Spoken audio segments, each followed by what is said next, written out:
Bonjour Geekzone et bienvenue dans une nouvelle session de Produire sans se ruiner. Comme vous pouvez l'entendre à ma voix, je suis un petit peu malade, donc on va essayer de faire ça assez court. Mais on va s'intéresser cette fois-ci à un kit de plugins, 4 plugins en l'occurrence, regroupés sous la bannière Karma FX. C'est des plugins qui sont plus suivis, le développeur a disparu complètement dans la nature, donc il n'y a plus de mise à jour récente, mais ils continuent de fonctionner très très bien, et comme ils sont gratuits, qu'ils sont plutôt bien foutus et que moi je les utilise beaucoup, je me suis dit que ça vous intéresserait peut-être d'en avoir connaissance. Je filerai un lien pour récupérer l'exécutable qui permet de les installer dans la news qui va avec cette vidéo.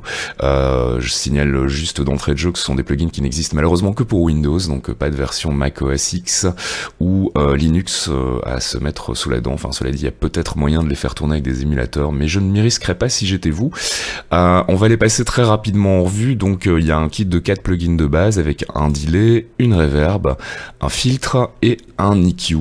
Alors on va commencer par jeter un petit coup d'œil au delay. Donc le delay, on a deux panels classiques, on va dire. Un premier panel qui permet donc de régler les différents paramètres du delay, comme la position dans l'espace stéréo, le dry et le wet dont on avait déjà parlé dans un précédent Produire sans se ruiner, qui est donc ce qui vous permet de régler le volume du son d'origine et le volume de l'effet, donc de jouer entre les deux. Et puis on a d'autres paramètres comme le volume de feedback, le tempo pour synchroniser donc le delay avec le rythme du morceau sur lequel vous travaillez, etc. Et on a derrière un filtre qu'on peut activer ou désactiver qui permet donc de rajouter une variante supplémentaire sur le delay, par exemple avec un filtre pass-back. Donc voilà, c'est très rudimentaire, mais ça permet d'avoir un petit delay sympa. On peut l'écouter là tout de suite juste pour voir ce que ça donne.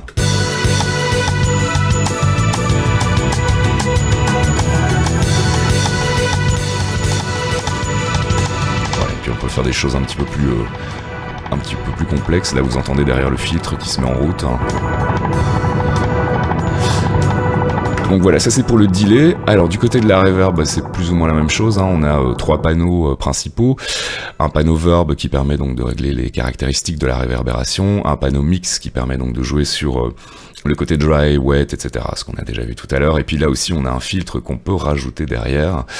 C'est une reverb assez puissante. Il y a des effets assez rigolos, notamment dans les FX, avec vraiment des très très longues reverbs qui partent vraiment très très loin et qui parfois pose problème. Donc faites attention si vous utilisez ce genre de preset avec des reverbs larges qui peuvent maintenir une espèce de bruit de fond en fait sur certaines pistes et dont on se rend pas toujours compte en fait. Donc à bien vérifier, à bien surveiller, mais sinon c'est une reverb qui est quand même relativement efficace. Je l'utilise vraiment beaucoup, c'est une de mes reverbs préférées en fait dans celles que j'utilise.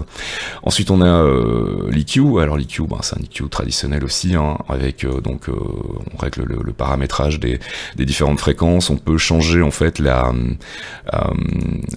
range en fait, donc de quelle fréquence à quelle fréquence on va travailler sur l'equalizer, soit travailler que sur les fréquences basses, soit sur les fréquences mid, soit sur les fréquences hautes ou sur l'intégralité du spectre. Et on peut aussi régler ce qu'ils appellent le dB boost, donc qui permet de régler en fait le niveau en dB quand vous modifiez les potards ici. Donc ici si on monte au max, on monte à 24. Si je le change ici, ça sera plutôt 6 et 12, ce qui permet d'avoir aussi une grande polyvalence dans la manière dont on veut traiter son son avec l'equalizer. Et puis le dernier, c'est le filtre. C'est un grand classique aussi, c'est un filtre passe haut, passe bas, qui permet donc de très rapidement rajouter un filtre qui va vous permettre de moduler votre son. Là aussi, on peut changer le cutoff, la résonance, le drive qui est une espèce de saturation, et derrière on a un autre réglage qui permet donc de jouer sur le low pass ou le high pass en fonction du type de filtre qu'on veut. Tous ces plugins sont bien évidemment automatisables, donc on peut intégrer ça dans un morceau complet avec des courbes pour monter, ouvrir, fermer le filtre, etc. Alors je vais vous donner un petit exemple de ce que peut faire le filtre. Hop, on lance la musique.